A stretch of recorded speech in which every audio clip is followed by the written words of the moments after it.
아멘. 우리 함께 하나님 말씀 보겠습니다. 하나님의 말씀은요, 오늘 요한계시록 18장입니다. 요한계시록 18장.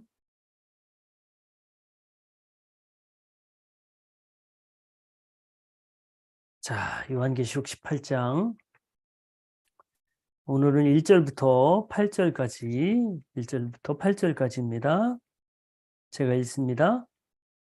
그 뒤에 나는 다른 천사가 큰 권세를 가지고 하늘에서 내려오는 것을 보았습니다. 땅은 그의 영광으로 환해졌습니다. 그는 힘찬 소리로 외쳤습니다. 무너졌다, 무너졌다. 큰 도시 바빌론이 무너졌다. 바빌론은 귀신들의 거처가 되고 온갖 더러운 영의 소굴이 되고 더럽고 가증한 온갖 새들의 집이 되었구나. 이는 모든 민족이 그 도시의 음행에서 빚어진 분노의 포도주를 마시고 세상의 왕들이 그 도시와 더불어 음행하고 세상의 상인들이 그 도시의 사치바람에 치부하였기 때문이다. 나는 하늘에서 또 다른 음성이 울려오는 것을 들었습니다. 내 백성아, 그 도시에서 떠나거라. 너희는 그 도시의 죄에 가담하지 말고 그 도시가 당하는 재난을 당하지 않도록 하여라. 그 도시의 죄는 하늘에까지 닿았고 하나님은 그 도시의 불의한 행위를 기억하신다. 너희는 그 도시가 준 만큼 그 도시에 돌려주고 그 도시의 행실대로 갑절로 갚아주어라. 너희는 그 도시가 섞은 잔에 갑절로 섞어주어라. 그 도시가 그렇게 자기를 영화롭게 하고 사치하였으니 그만큼 그에게 고통과 슬픔을 안겨주어라. 그 도시는 마음속으로 나는 여왕의 자리에 앉아있고 과부가 아니니 절대로 슬픔을 맛보지 않을 것이다 하고 말한다. 그러므로 그 도시의 재난 곧 죽음과 슬픔과 굶주림이 하루 사이에 닥칠 것이요 그 도시는 불에 타버릴 것이다. 그 도시를 심판하신 주 하나님은 강한 분이시기 때문이다. 아멘. 한 주일 동안 여러분 어떻게 잘 지냈나요? 하나님께서 오늘 저녁에 참여한 여러분들 모두에게 큰 은혜와 축복으로 넘치는 축복으로 함께 하시기를 소망합니다. 오늘 이제 우리가 요한계시록 벌써 18장으로 들어왔는데요. 요한계시록 18장을 하면서 우리가 이제 앞에 부분에 잠깐 복습을 다시 한번 해볼까요? 자, 1장부터 3장까지는 7교회와 또 7촛대, 또 7사자. 그래서 이제 7교회에 대한 서론 부분이 나오고 1장부터 3장까지 4장, 5장은 예배에 관한 거, 6장부터 16장까지 심판이 나오는데요. 세 번의 커다란 심판이 있었죠. 첫 번째가 인을 떼는 심판이었어요. 천사가 인을 뗄 때마다 큰 심판이 있었고 그 다음에 또 7나팔의 심판이 있었죠. 7나팔의 심판이 있었고 7대접의 심판이 있었는데 7인을 뗄 때와 7나팔을 불 때는 회개할 기회가 있었지만 7대접의 심판 때는 회개할 기회가 전혀 없었다.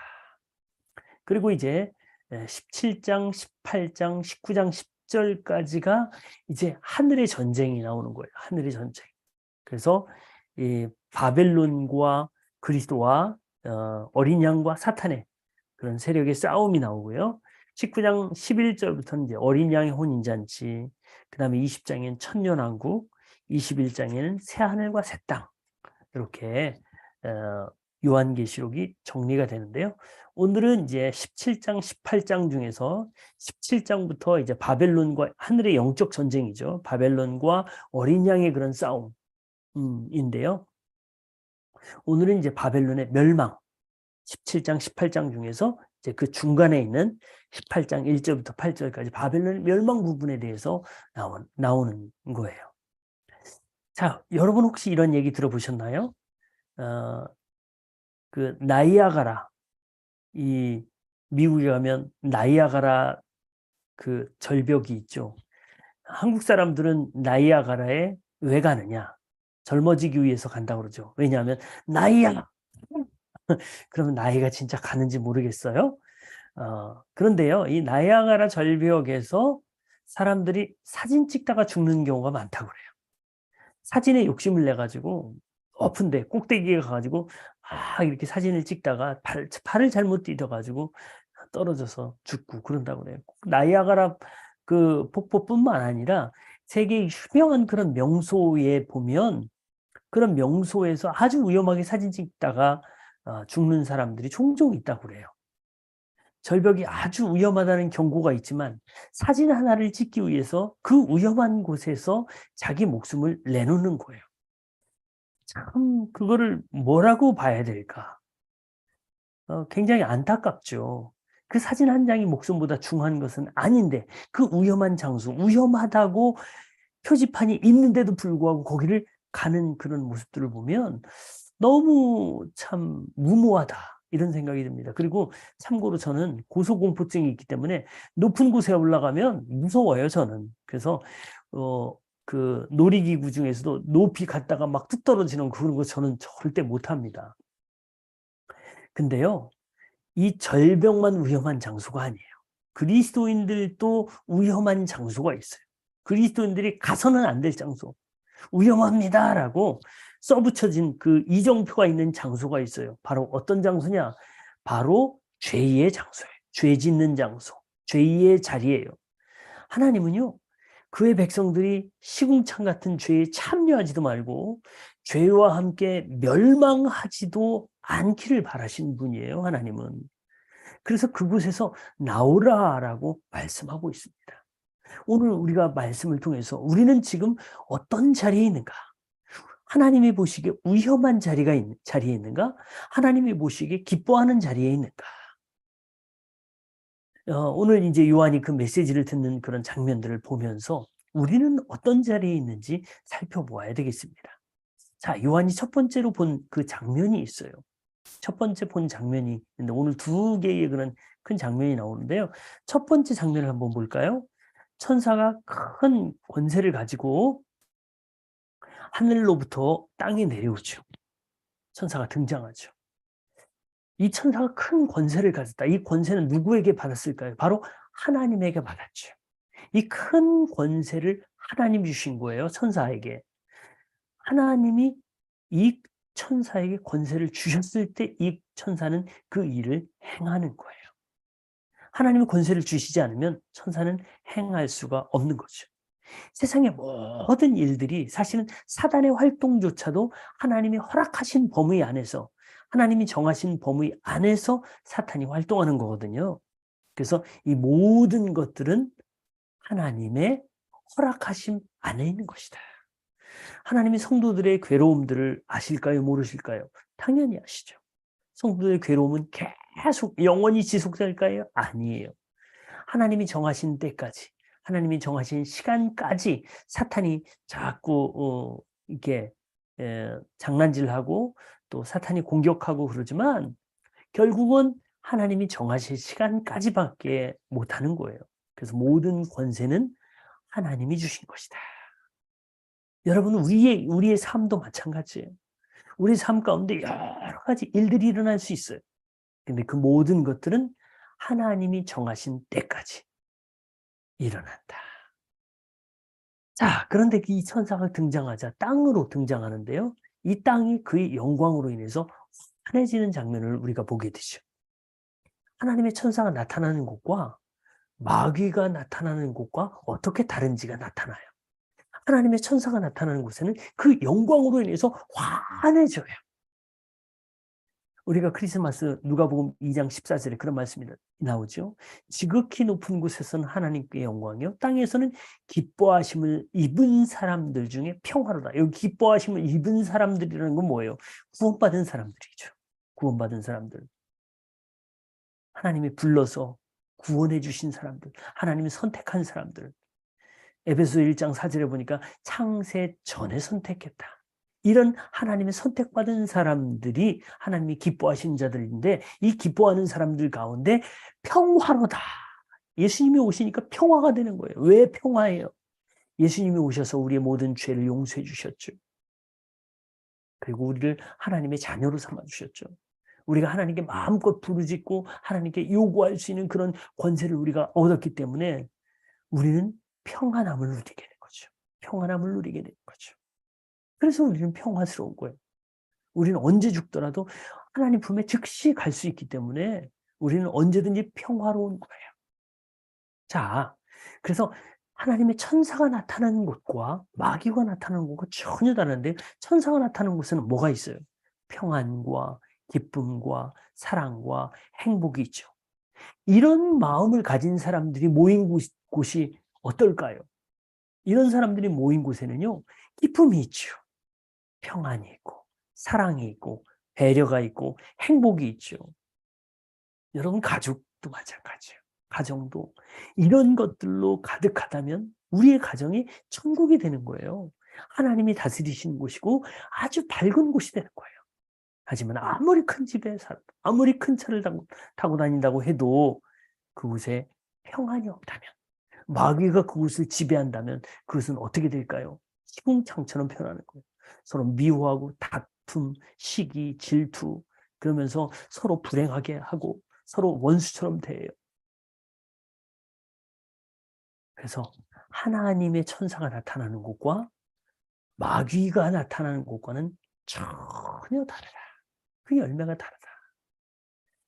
여러분, 우리는 지금 우리의 가정은 어떤 곳으로 변해 있는가? 영광스러운 곳으로 변해 있는가? 아니면 다툼과 불안과 초조와 공포가 있는가? 불안과 초조와 공포가 있다면 지금 마귀 열매들이 맺고 있는 거예요. 근데 기쁨과 행복과 사랑이 있다면 주변의 조건은 상관이 없어요. 그런 것들이 있다면 그곳은 주님의 천사가 임한 곳이에요. 주님이 임하신 곳이에요. 여러분의 가정이 그런 곳이 되기를 소망합니다. 여러분의 일터가 바로 그런 곳이 되기를 소망합니다. 자, 그런데 여기에 천사가 뭐라고 얘기했냐면 무너졌도다, 무너졌도다 반복해서 이야기해요. 반복해서 이야기한다는 것은요, 아직 무너지진 않았지만 이것이 확실하게 이루어진다. 확실하게. 당시 로마 제국이 바벨론의 이 표상인데, 바벨론의 예표예요. 로마 제국이. 근데 그때 당시 로마 제국은 무너졌나요? 안 무너졌어요. 앞으로도 거의 그 150년 정도는 더 굉장히 화려한 제국이 돼요.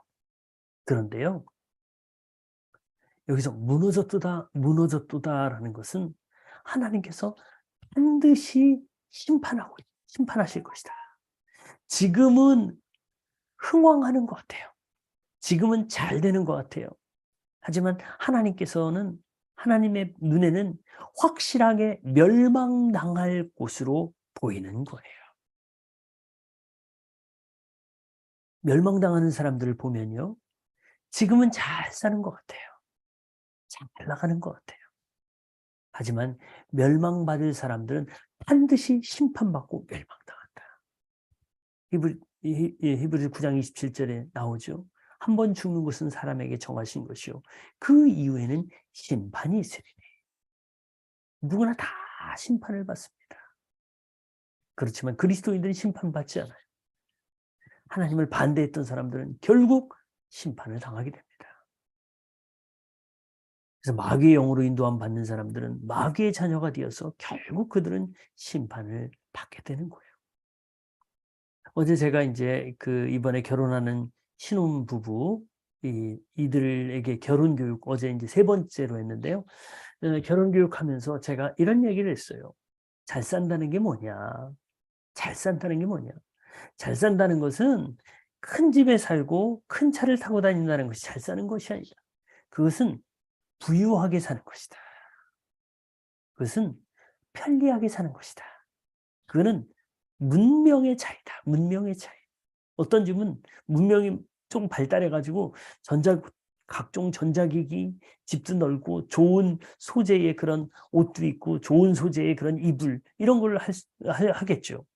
그렇지만 뭐 가난한 사람들은 별로 좀 품질은 떨어지지만 참 똑같이 자고 밥 똑같이 먹고 옷 똑같이 입고 뭐 이런 차이는 조금 있겠지만 그렇게 크게 이렇게 다르지 않아요.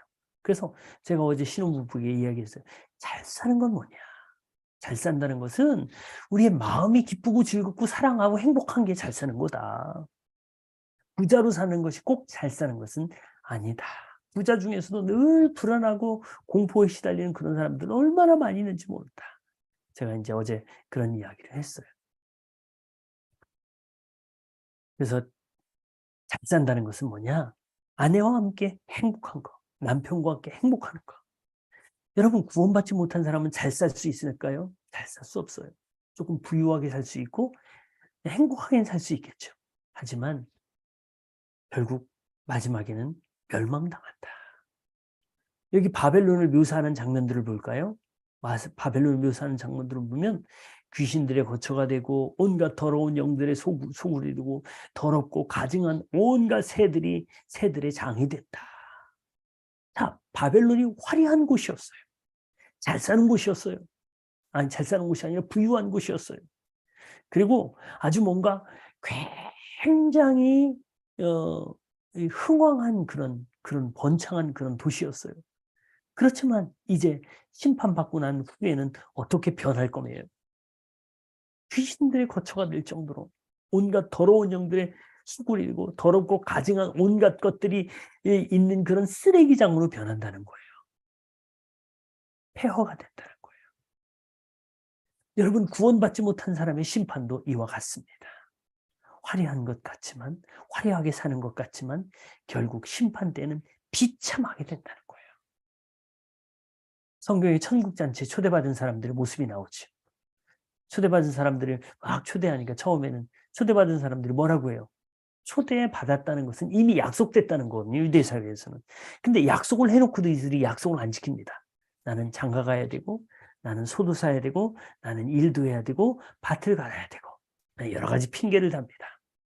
그러니까 이 주인이 뭐라고 그러냐면 종들에게 너희는 산골 어귀에 가가지고 다시 사람들을 초청해라. 그래서 이제 초청잔치를 합니다. 근데 그 중에 어떤 사람, 한 사람이 예복을 안 입고 와요. 아무리 공짜로 왔지만 예복을 안 입고 온 거예요. 그러니까 이 사람을 바깥으로 쫓아내요. 그러니까 이 사람이 쫓겨가서 슬피 울며 이를 갈미 있으리라. 비참해진다는 거예요. 구원받지 못한 사람이 이와 같다는 거예요. 초청은 받았는데 구원받지 못했어요. 구원을 받아들이지 않아요. 예수님을 영접하지 않아요. 나중에 결국은 복음의 자리에 초청은 받았지만 그 복음에 합당한 예복을 입지 않아요. 예복이 뭐예요? 믿음이잖아요. 믿음을 갖고 있지 않아서 바깥에 쫓겨나서 울며 이를 갈미는 아주 비참한 상태가 되는 거예요.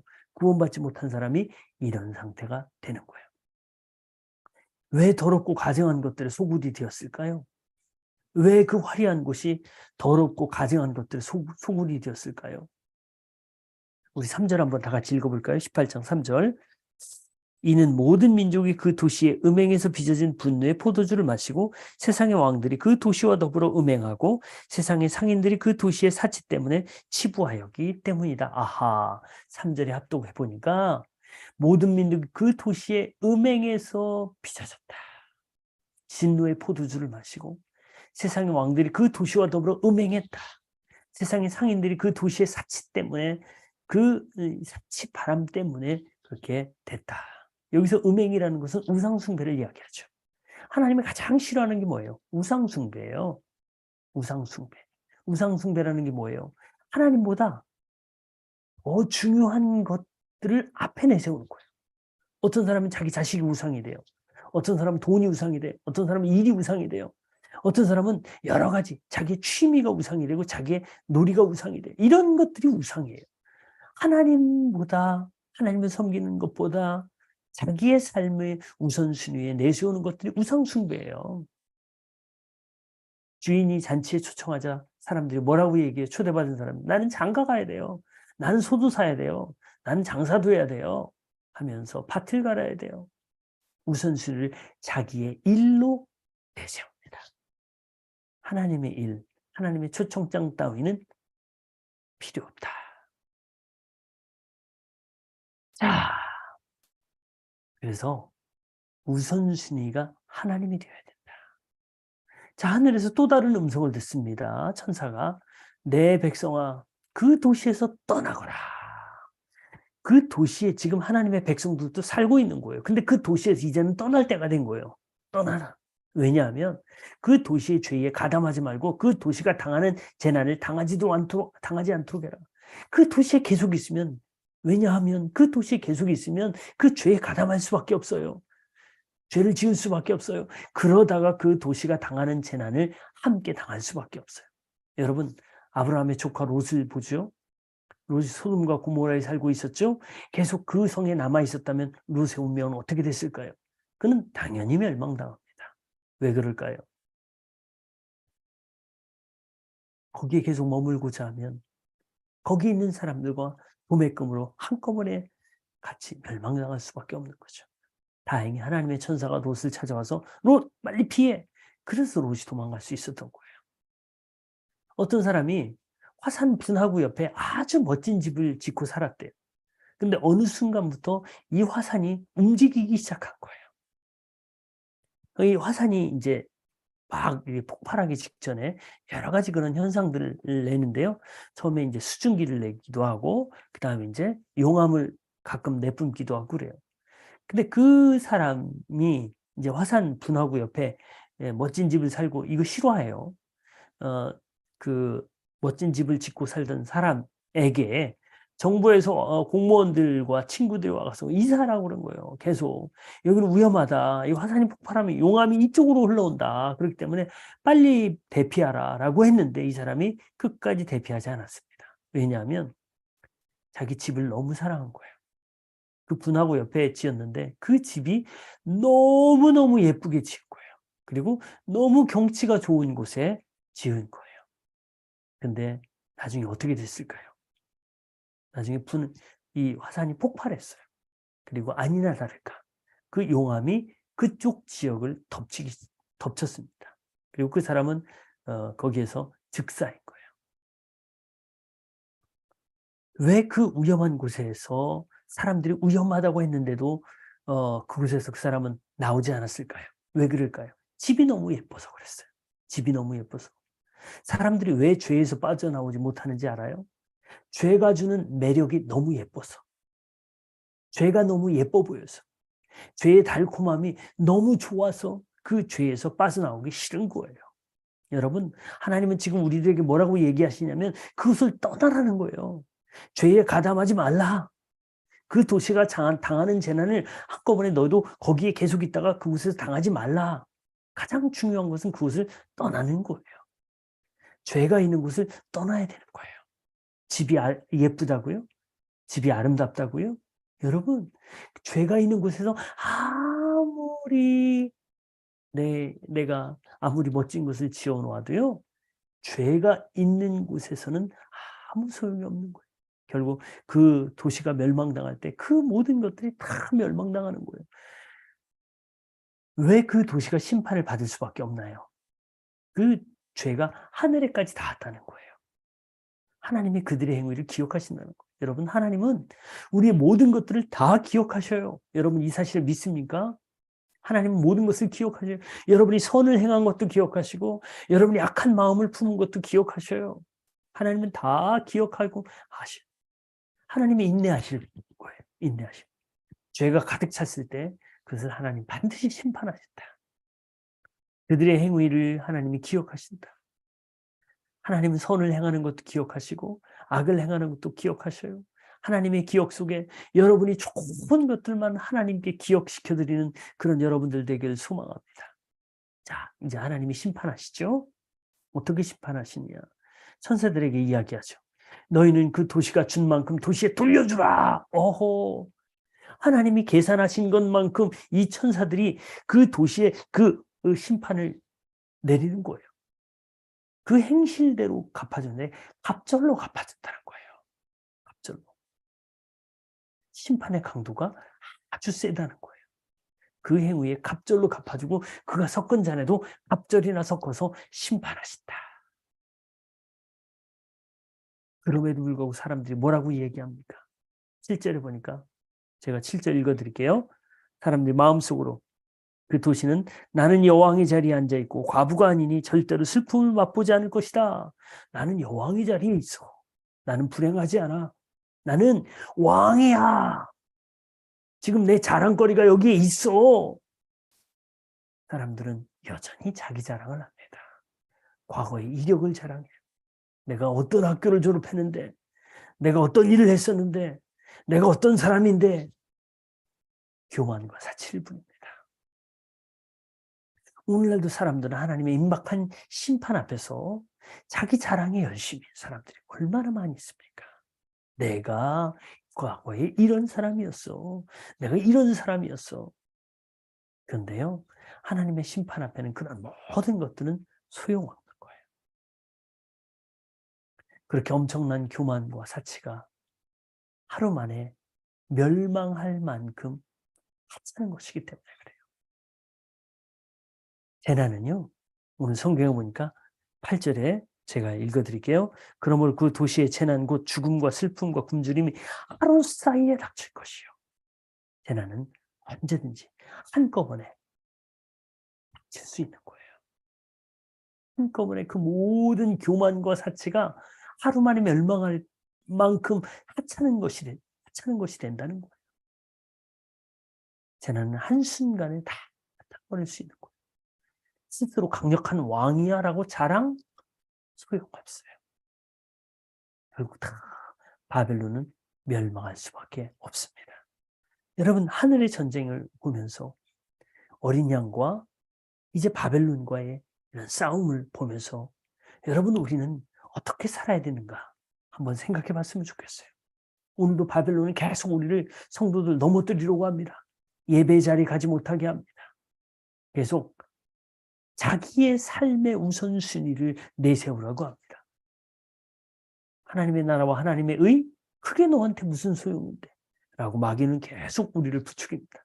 그러나 이런 때에 우리가 더 믿음을 지키고 하나님의 나라와 하나님의 의를 구하며 정말 하나님의 섭리하심 가운데 이 하늘의 전쟁 가운데 우리는 하나님의 편에 서 있는 사람, 이 고난받으면서도 그 고난의 자리에서 끝까지 믿음을 붙들면서 하나님의 편에 서는 사람, 인내하며 믿음을 붙잡는 사람, 그런 사람을 오늘도 하나님이 기다리시고 오늘도 하나님이 기억하십니다.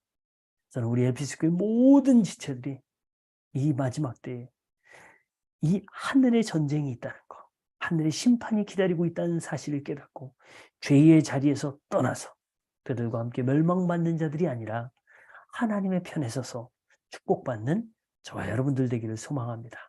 우리 시간 함께 기도했으면 좋겠어요. 여러분 이 시간 기도할 때 하나님 제가 죄에서 떠나는 자들 되게 하옵소서.